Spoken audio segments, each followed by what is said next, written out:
Anggota DPD kan kalau milih kan gampang, tinggal milih foto. Tapi jumlah kesalahannya itu sampai 19% kan. Ya Allah. Oh gitu. Seluruh Indonesia, bayangin. Jadi kenapa? Karena 2 putaran gitu dong. Biar seimbang. Sisa-sisa kepenariannya itu yang dia sampaikan. Jalan kakinya juga tidak diseret-seret gitu. Itu yang penting saya bilang. Itu. Seni ternyata tidak bisa dibunuh oleh politik. Nah, betul.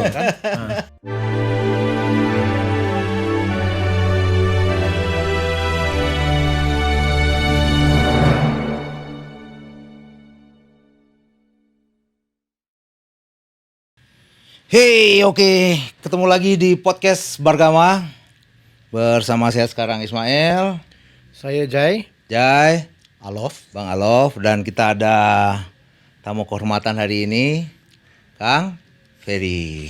Oke. Hari ini Gimana ceritanya? Hari ini hari pertama saat kita podcast ini. Tadi siang adalah hari pertama kampanye terbuka. Yes. Di seluruh Indonesia ya untuk Pilpres. Dan tadi adalah kampanye pertamanya Ganjar terbuka, adanya di Bandung. Ini bapak-bapak ini semua sebagai saksi dan pelaksana malah ya, ikut di dalamnya. Ya, saya hadir tadi di situ. Samping panggung. Menyaksikan keriuhan, menyaksikan antusiasme masyarakat. Ya. Menyaksikan kelucuan-kelucuan dan mereka juga bertahan di tengah derasnya hujan. Hujan, betul sekali. Orang bilang, Kang Ferry, kalau hujan itu artinya berkah. Berkah, benar. Ya. Betul. Semoga ini juga menjadi berkah buat 03 ya. 03. Itu loh. Kang Ferry gimana? Ada ini nggak? Komen nggak tentang acara tadi, Kang Ferry? Ya, menarik ya kalau tadi lihat dari ini kan kampanye rapat umum pertama yang dilakukan oleh Ganjar Mahfud. Jadi menariknya dalam beberapa hal. Pertama, dari sisi audiens itu luar biasa. Ternyata antusias dari masyarakat tidak hanya Kota Bandung kan, itu Jawa Barat. Jawa Barat. Ternyata luar biasa. Jadi hujan mereka masih stay loh ya. Betul-betul menyemut. Kalau bahasa sekarang mah pecah. Gitu. Pecah gitu kan, luar Tegalega biasa. Pecah nih hari ini. Tegalega pecah. Itu memang menjadi milik Ganjar Mahfud. Itu menjadi poin yang sangat sentral ya. Kalau kita lihat dalam konteks audiens yang memang datang. Ya. Yang lainnya adalah terkait dengan soal substansi. Baik itu yang diutarakan oleh para jurkam yang tadi disampaikan, terkhususnya Mas Ganjar dan Bu Mega. Itu luar biasa. Jadi memberikan pesan-pesan yang dahsyat lah bagi kita semua. Kalau Mas Ganjar kan poinnya adalah bagaimana masyarakat bisa ikut andil, ikut terlibat gitu kan. Dan program-programnya ikut betul-betul dirasakan oleh masyarakat. Betul. Kalau Bu Mega itu ingin menyuarakan bahwa kita betul-betul harus ikut serta untuk terlibat dan tidak takut dengan yang namanya intimidasi. Itu luar biasa. Penekanan keras banget sama Bu Mega. Betul. Jadi ini yang saya pikir jadi secara substansinya kena lah kepada masyarakat dan saya yakin masyarakat mudah-mudahan menjadi militan. Yes. Semakin semangat. Semakin semangat. Dan Bang Alof, tadi itu kemarin ya, Slang udah mulai menentukan sikap untuk mendukung kita. Dan tadi kita lihat Slang perform dan yang serunya ngajak Bu Mega untuk benar. Itu seru. Itu mungkin baru pertama ya. Ibu Mega itu hadir dalam kampanye dengan 2 wajahnya. Satu, wajahnya dia yang ternyata ceria. Ya kan? Beliau itu dari kecil itu udah jadi penari di istana. Jadi setiap ada tamu kenegaraan itu disuguhkan tarian. Nah, yang paling sering bahkan mungkin selalu ya, itu adalah tarian kebudayaan asli Indonesia. Ya kan? Ya kalaupun dansa-dansi ya tarinya Lenso dari Maluku segala macam ya. Bahkan ketika beliau sudah remaja menarinya bersama dengan Bung Karno. Dan itu Bu Mega bisa ya? Sangat bisa. Dan tadi luas banget. Nah, itu. Ternyata jiwa seni beliau itu tidak pupus oleh politik. Betul. Dan di sisi lain beliau punya ketegasan.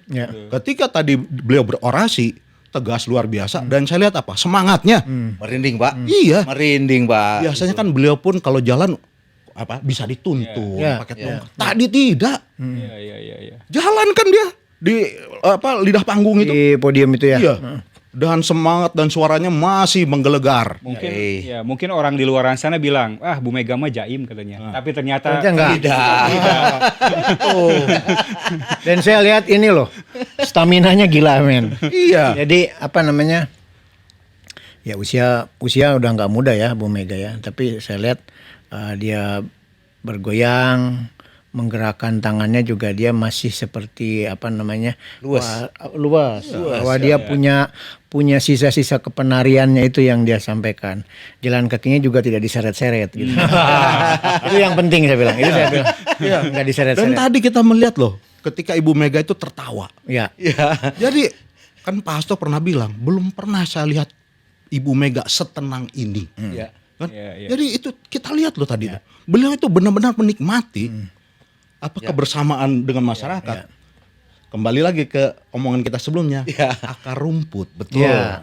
Jadi ketika dia bertemu dengan akar rumput, PDIP ketemu dengan akar rumputnya, muncul semangat itu. Nah ini yang menurut saya satu hal yang langka kita temukan. Itu ya.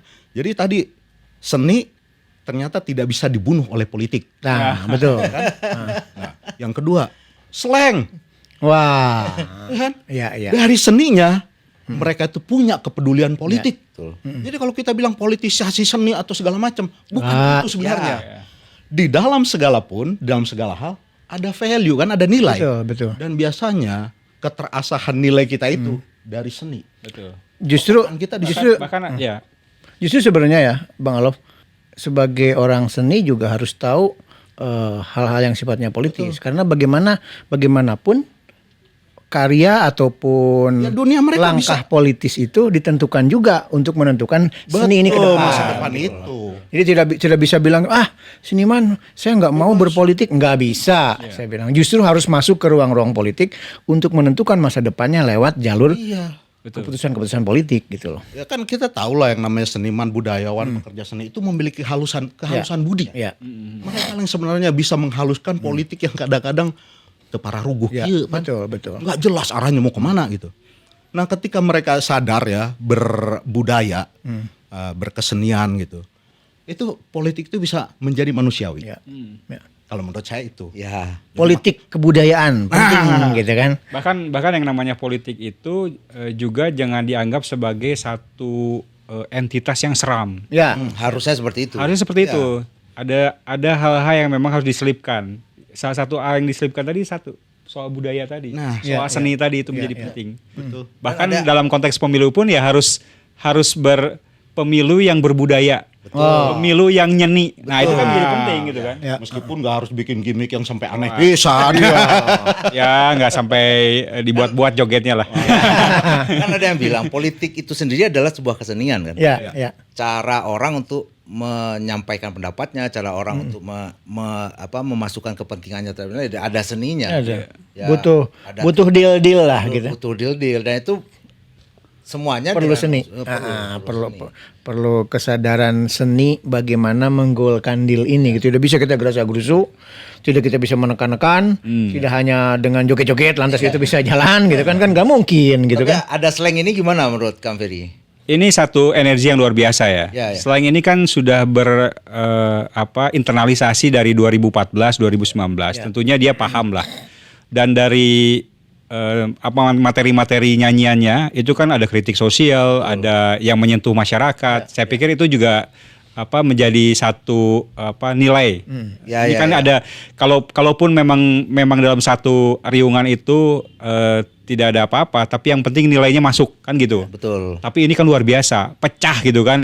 Dan yang pasti banyak orang bilang gini, kayaknya slang udah nggak ini lagi ya, nggak ada idealismenya lagi gitu. Idealisme atau apa gitu kan. Tapi ternyata itu luar biasa. Bahkan sebenarnya yang tadi dinyanyikan itu sebenarnya satu catatan yang menarik gitu. Satu catatan yang memang harus kita coba cermati. Nah, dulu jangan janji-janji doang loh, intinya gitu. Kang Ferry, ketika Abdi Sleng menyatakan diri mundur dari komisaris. BUMN gitu ya, dari Telkom. Pembacaan Kang Ferry itu, tapi ini mundurnya tuh saat ini loh. Itu pembacaan Kang Ferry gimana nih sebagai politisi gitu loh? Ya, kalau saya sih melihat berarti ada semacam komitmen. Ya. Ada semacam komitmen, ada hal yang memang muncul militansi ketika dia memang ingin bergabung dan ingin menyuarakan bahwa dia mendukung Mas Ganjar dan Mahfud kayak gitu. Jadi disitulah bentuk komitmen dan militansi dari Sleng, dari seorang abdi yang memang dia langsung mundur kayak gitu. Ketika dia memang betul-betul menyatakan secara eksplisit dia gabung. Dibanding dengan menteri-menteri yang lain gitu ya. Meskipun harusnya menjadi catatan kan. Jadi jangan sembunyi-sembunyi lagi. Kalau mau mundur aja. Iya. Meskipun sebenarnya kan kenapa komisaris mesti mengundurkan diri sih? Kekuasaan dia segimana? Dibanding dengan direksi atau bahkan menteri. Mereka kan punya kekuasaan yang jejaringnya. Ini kan cuma duduk doang. Iya. Tapi dari situ kita lihat kan, orang ini punya komitmen, punya integritas, dan beliau patuh sama peraturan. Itu yang penting. Iya. Ketika Presiden kita Pak Jokowi menyatakan, oh yang ini nggak perlu mundur masuk menteri, dan ternyata komisaris tetap harus mundur, beliau mundur. Betul. Itu kan. Bahkan sebenarnya Kang, kalau misalnya ini kan soal komitmen ketika kita masuk dalam dunia politik dan kita mendukung salah satu pasangan calon misalnya. Kalau toh memang komitmennya itu benar-benar dan dia punya integritas yang cukup kuat, tinggi gitu kan. Ya dia juga harusnya rela melepaskan ininya. Gitu. Walaupun memang misalnya aturannya nggak ada problem kayak gitu. Ya ini menjadi catatan juga buat kita. Tapi kalau bagi menteri sih menurut saya nggak mundur tuh jadi jadi ada konflik kepentingan juga Kang menurut saya. Iya iyalah. Jadi menurut saya konflik of interest ya. Kang, yang namanya menteri itu pasti menguasai kementeriannya, menguasai SDM-nya, menguasai anggarannya dan menguasai berbagai hal di dalamnya. Jadi itu juga kan harus dipertimbangkan. Jangan sampai nanti ada conflict of interest dan nanti jangan sampai juga ada abuse of power. Itu yang memang menjadi penting. Kayak gitu. Itu yang saya pikir rakyat saya yakin cerdas lah, paham betul. Kalau di undang-undang itu kan ada kan salah satu yang dilarang untuk ikut istilahnya keberpihakan secara nyata itu kan kepala desa. TNI, Polri, ASN, kepala desa. Harus Badan Pemusyawaratan Desa dan Perangkat Desa. Nah, kepala desa gitu kan. Nah, meskipun kita lihat kemarin ada juga kepala desa gitu kan. Nah, ini yang memang tadi disitir sama Ibu Mega soal kepala desa tadi. Jadi jangan sampai juga ini kan pemilu ingin berintegritas. Pemilu ini ingin betul-betul menunjukkan satu kualitas yang luar biasa dalam sebuah iklim demokrasi yang ada. Ya jangan sampai ikut cawe-cawe. Dan jangan sampai karena faktor ditekan atau karena faktor ada pengaruh-pengaruh sesuatu misalnya, atau karena ada problem dengan jabatannya, ya dia ikut serta cawe-cawe dalam aktivitas. Ini yang memang jadi problem sebetulnya. Padahal kan kalau misal kepala desa itu bisa berlaku netral, adil seperti itu ya, itu cerminan demokrasi kita loh. Betul. Karena dia langsung menyentuh masyarakat. Kalau yang menteri, gubernur itu kan masih jauh. Ini mungkin masalahnya hukum sayang anak ini. Pas sayang anak gitu. Itu ya sebetulnya itu harus dipisahin lah ya. Ini persoalan yang berbeda gitu. Betul. Ya. Nah, kembali lagi ke tadi ya. Bagaimana kehalusan budi kita, betul. Yang banyak ini yang lebih aktifnya kan para seniman dan budayawan. Kan belakangan ini juga kita kan mendengar, melihat, membaca tentang keprihatinan para budayawan terhadap demokrasi kita. Yang dulu di dalam bayangan saya, ini pemilu sekarang ini yang paling keren. Itu kan di bayangannya ya. Di bayangan. Karena sudah mengalami pemilu ke pemilu gitu. Iya. Jadi sudah ada pelajaran lah. Jadi yang namanya politik atau pemilu yang riang gembira seharusnya 2024 tercapai. Itu harusnya. Itu Kang, itu yang sebenarnya saya juga membayangkan, wah karena kita sudah punya pelajaran evaluasi dari pemilu ke pemilu, bahkan konflik dan juga soal ada gugurnya banyak penyelenggara. Kayaknya pemilu sekarang adalah pemilu yang gembira. Iya. Tapi ternyata Kang, inilah pemilu yang kering kerontang. Walaupun dan sedikit kelam. Walaupun memang ada di satu partai yang hadapilah pemilu dengan riang gembira. Riang gembira lah. Tapi kan yang riang gembira tuh kalian gitu. Kita merasa ini sebagai sebuah riang tekanan gitu riak tekanan gitu. Jadi, ada kosakata baru nih. riang tekanan gitu, riang gembira. Kemudian kita juga, saya mengalami hal seperti itulah ya. Bagaimana tekanan-tekanan itu muncul, walaupun saya tidak masuk ke dalam politik praktis gitu kan. Namun itu juga saya rasakan. Nah, teman-teman yang lain yang berjalan di wilayah yang sama, di teman-teman yang masuk di ruang-ruang relawan, ruang-ruang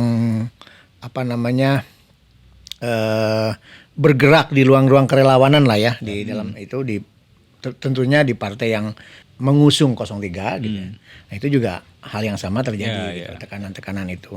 Dan tekanan-tekanan itu salah satu contohnya barangkali bisa dengan intimidasi ketika terjadi polling gitu kan. Itu lucu sekali gitu kan. Ngapain polling juga sampai didampingi segala rupa gitu. Itu menurut saya nggak penting juga gitu kan. Toh hanya polling gitu. Jangan mau apa sih? Polling bebas-bebas aja kita menjawab mau iya, mau polling setuju, survei mau tidak. maksudnya Polling kan? survei. Ya. Polling survei. Nah. Ya, karena kalau gua ngelihatnya gini kan, karena hasil survei kadang-kadang membuat opini masyarakat tuh bergeser. Ya. Ada yang namanya bandwagon. Oh iya, bandwagon. Jadi misalnya tuh orang kita terutama berbondong-bondong ke yang kira-kira menang. Kadang-kadang gitu, yang merasa itu menang. Nah, itu dibikin. Dan sekarang kan ada skema ini, satu putaran. Nah, ya kan. Surveinya seolah-olah naik dan seolah-olah ini akan satu putaran. Dan ketika itu emang dibikin dibuat satu putaran, ini menjadi wajar karena surveinya gitu. Nah, aku melihat kecenderungan seperti itu. Ya bisa jadi itu, karena tadi soal bandwagon effect, terus soal bagaimana memanipulasi pikiran-pikiran masyarakat, betul. Sehingga masyarakat oh iya benar tergiring gitu kan. Tergiring. Proses penggiringan. Sebenarnya kan juga harusnya nih pihak-pihak dari perhimpunan ini juga harusnya menilai lebih jernih lagi gitu kan, supaya mana sih yang memang benar-benar ke masyarakat terus real gitu diinformasikan, mana yang memang jangan sampai kan sekarang ujung-ujungnya nanti masuk ke soal hoax dan sebagainya, itu yang memang perlu kita hindari lah. Kalau memang kita ingin pemilu yang gembira, kalau kita ingin pemilu berintegritas, berkualitas, ya harusnya dimulai gitu kan. Yang apa? Yang tekanan. Mereka lupa. Kan yang riang gembira itu kan kayak lagu Mau Mere kan? Ya. Putar ke kiri, putar ke kanan, 2 putaran. Gitu dong. Biar seimbang. Seimbang. Tapi dari carta politika, tadi hari ini juga keluar. Aku sempat baca, dari penilaiannya ini akan 2 putaran. 2 putaran ya. Ya kalau saya ya, ini selain feeling politik juga analisis ya. Kalau kita melihat dari beberapa survei yang ada, yang memang betul-betul ini ya senyatanya. Integritasnya kita percaya gitu. Real ya gitu. Iya, real. Itu 2 putaran. 2 putaran. 2 putaran. Apalagi dengan sangat kompetitif seperti ini akan 2 putaran. Nggak pernah ada yang mencapai 50% kan? Iya. Jadi nggak mungkin kalau 1 putaran. Nah, ini yang memang juga penting untuk kita juga harus informasikan kepada publik, supaya publik juga ya bukan jangan meyakini atau jangan serta-merta melihat hasil survei. Tidak seperti itu juga, tapi publik juga harus diyakinkan bahwa hasil survei ini adalah hanya potret pada hari ini. Dan bisa jadi tadi kata bisa berubah.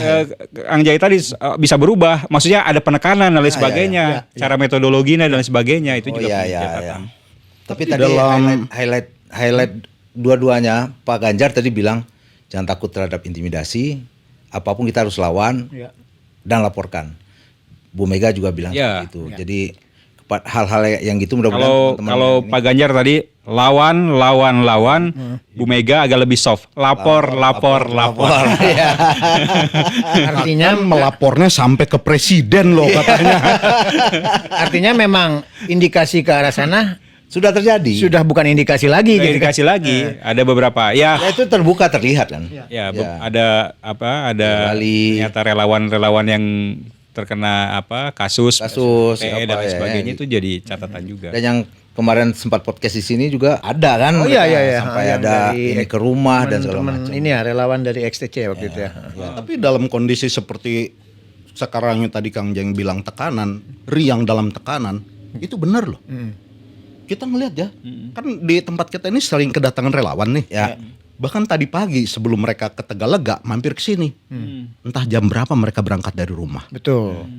Ini menurut saya sesuatu yang riang. Ya. Dalam artian apa? Membangun optimisme. Betul. Mereka itu apa ya? Kalau tadi Bu Mega juga mengingatkan 3,5 abad kita dijajah, masa kita mau dijajah lagi? Bahwa bangsa kita ini kan bangsa pemberani, tidak takut dengan segala.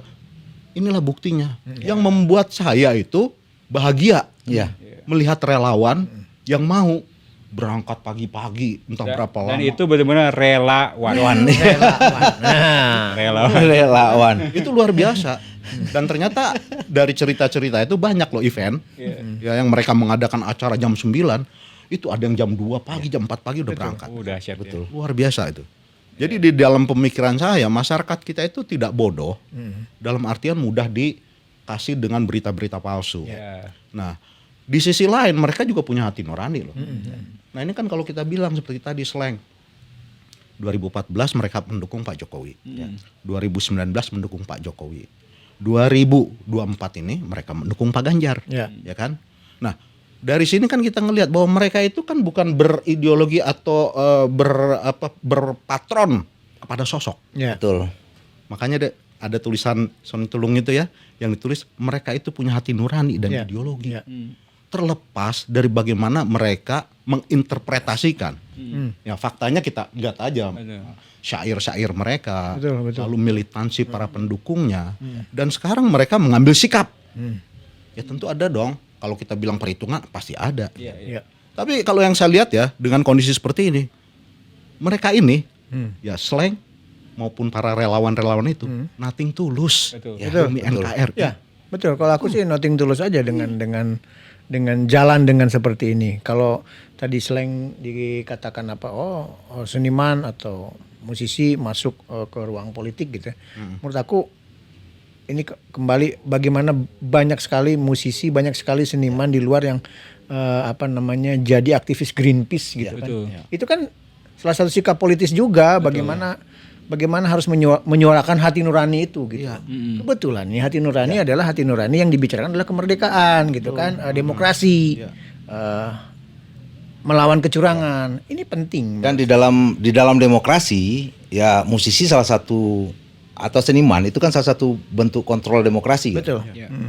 Sosial kontrol ya. Seniman, terus mahasiswa sama pers kan, dan semuanya itu harus bebas nilai kalau di pelajaran kita dulu seperti itu dan nah itu terjadi sama slang sekarang.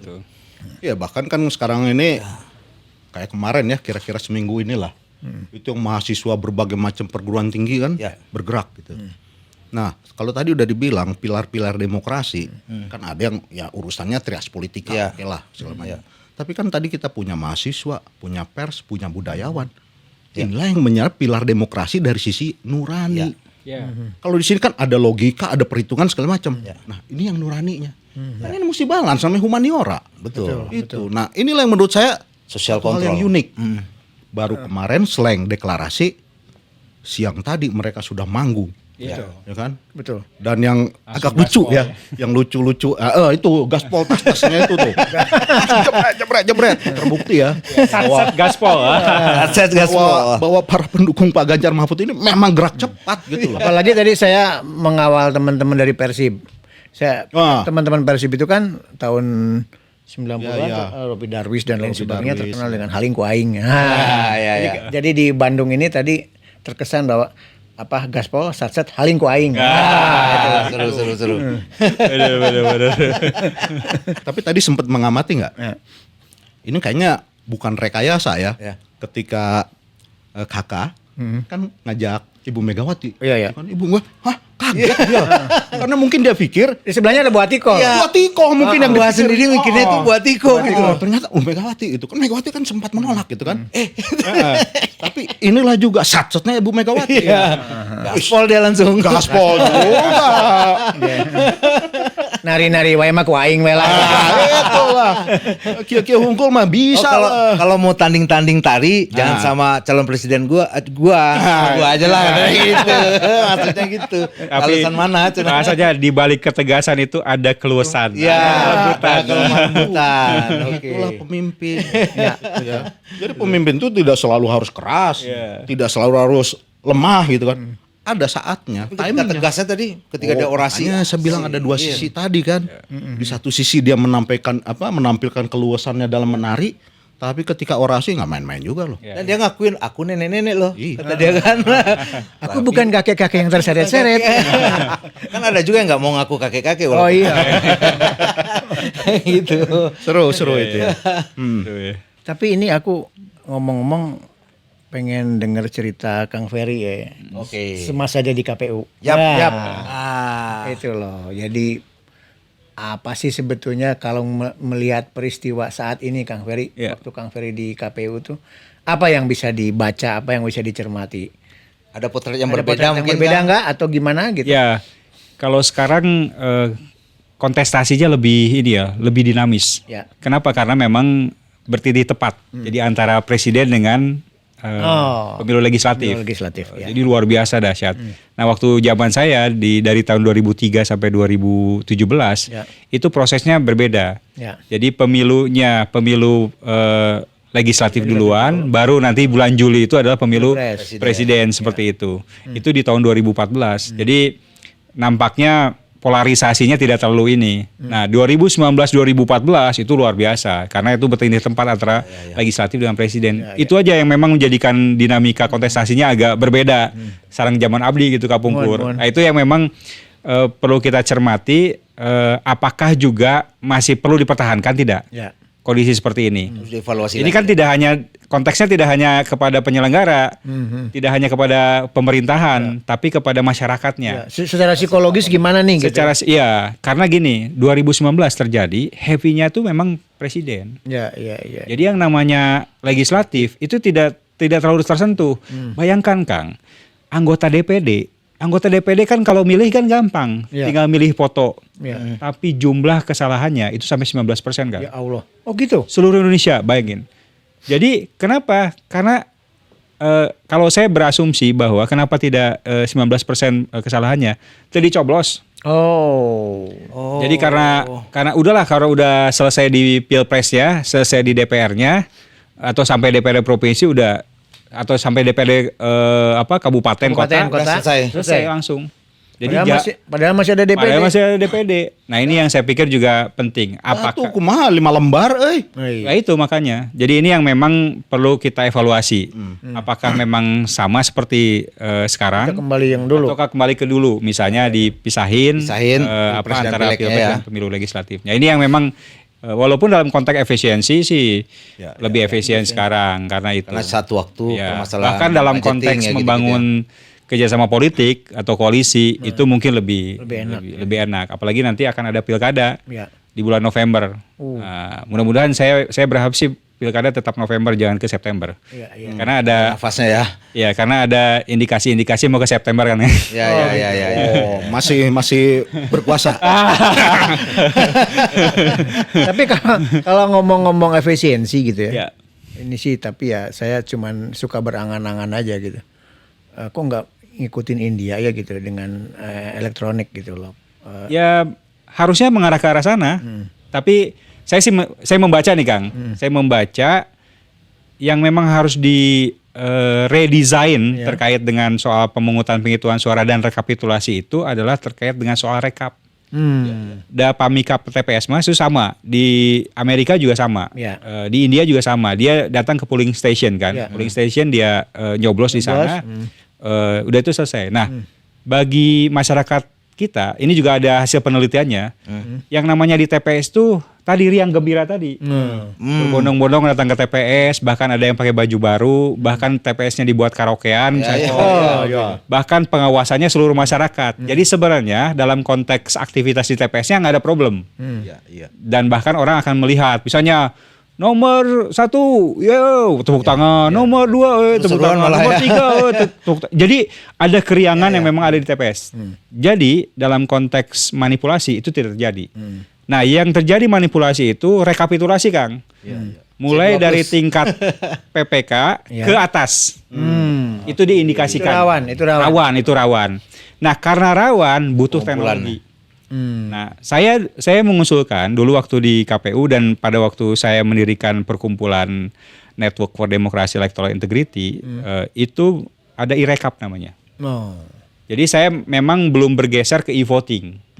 Saya masih ke e-rekap. Jadi teknologi e-rekap. Jadi bagaimana hasil rekap itu langsung di-bypass ke tingkat pusat, nasional. Hasil rekapnya.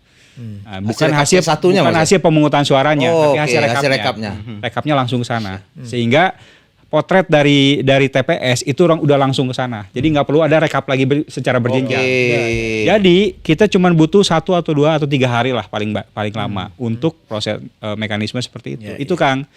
Nah, kenapa saya nggak mau e-voting? E-voting bagus juga. Di Estonia bagus, tapi kan negara kecil. Di beberapa negara Prancis, Belanda dan sebagainya itu sudah kembali lagi ke bukan e-voting lagi, dia kembali ke manual. Jadi e-voting ya evolusi mereka apa? Ya, musim hacker segala macam. Terus yang terpenting bukan soal itu Kang, infrastruktur. Iya. Di Cianjur Selatan kan. Ada sinyal.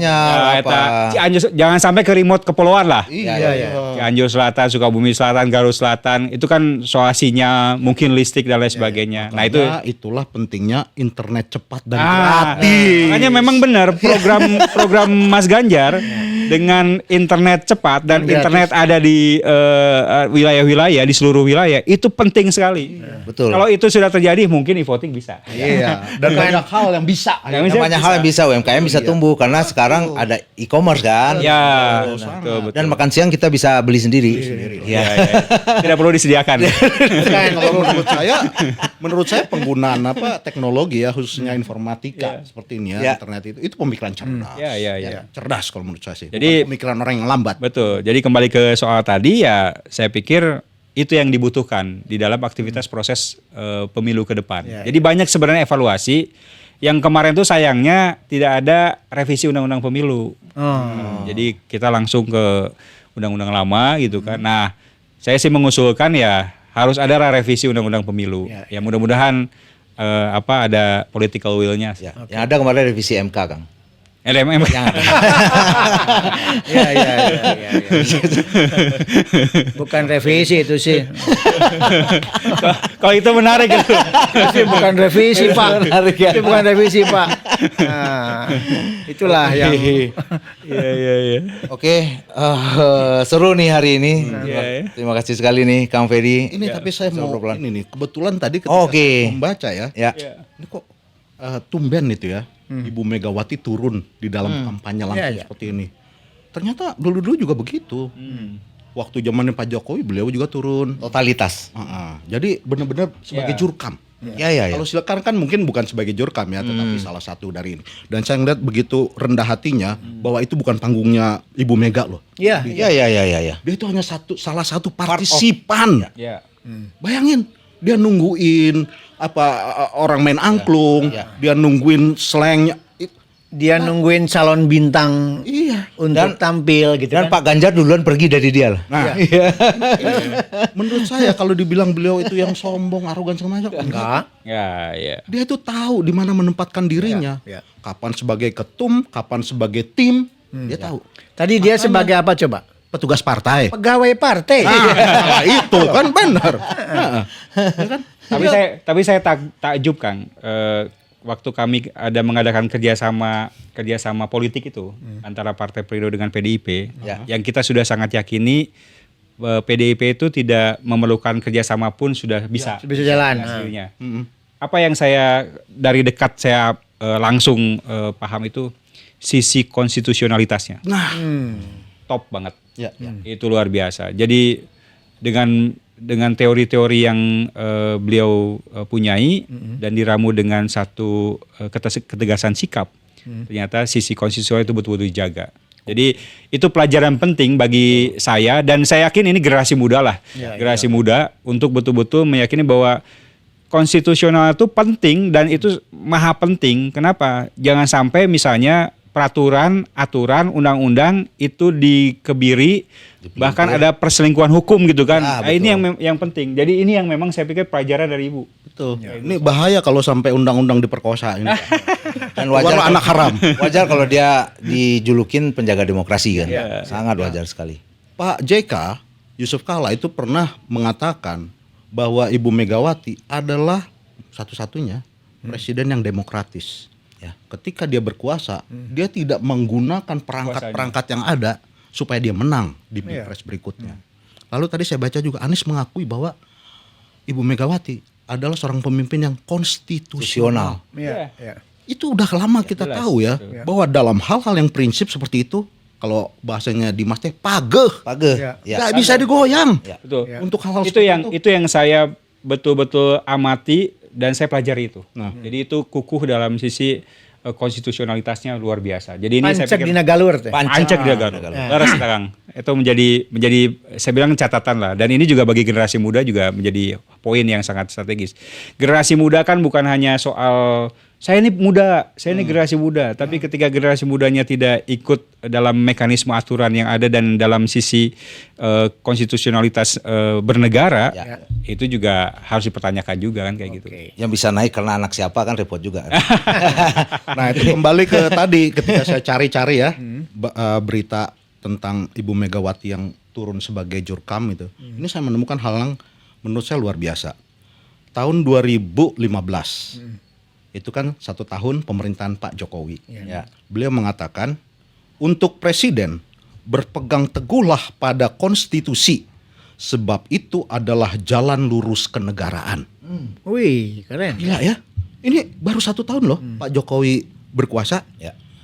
Penuhilah janji kampanye sebab itulah ikatan suci dengan rakyat. Merinding loh saya. Jadi 1 ya, masalah dia konstitusi dan 2 balik lagi nih, kebenaran akar rumput. Itu lu jangan hianati deh. Nah, lalu ini yang lebih menarik lagi, ada kalimat seperti ini. Pada saat itu kita kan belum tahu apa yang akan terjadi. Beliau udah bilang, pemimpin yang awalnya berwajah kerakyatan menjadi pemimpin yang haus kekuasaan. 2015. Pembacaannya ke depan ya. Gila. Terakhir kan dia bilang kekuasaan itu menyilaukan. Hati-hati sama kekuasaan. Dia bilang kan beberapa hari yang lalu. Benar-benar pernah juga dia berpesan waktu itu menyampaikan dan itu diingatkan oleh Pak Hasto ya. Jadi dia mengatakan kepada Pak Jokowi, jangan lihat istana dari kemegahannya saja. Hati-hati juga terhadap sisi gelap istana. Gitu. Serem ya? Oke. Menarik sekali hari ini. Kita hari ini mau nonton debat. Nah, itu. Mungkin waktu kita sampai di sini, mungkin kalau kita terusin panjang sampai subuh kita. Kang Ferry, saya juga harus hadir lagi nih. Ya, saya juga harus turun ke dapil nih. Harus jaga dapil nih. Harus jaga dapil ya. Dapil berapa Kang? Saya dapil Jabar 1, Kota Bandung, Kota Cimahi. Iya. Dan saya sekarang harus menjadi bagian untuk menyapa warga terus-menerus. Dan terima kasih atas kehadirannya Kang. Dan jangan kapok untuk diundang lagi. Siap. Terima kasih. Dan hari ini kita akan debat cawapres. Semoga Pak Mahfud juga bisa edan hari ini. Oke. Dan terima kasih teman-teman yang udah menyaksikan. Tonton terus podcast Bargama. Assalamualaikum warahmatullahi wabarakatuh. Waalaikumsalam warahmatullahi wabarakatuh.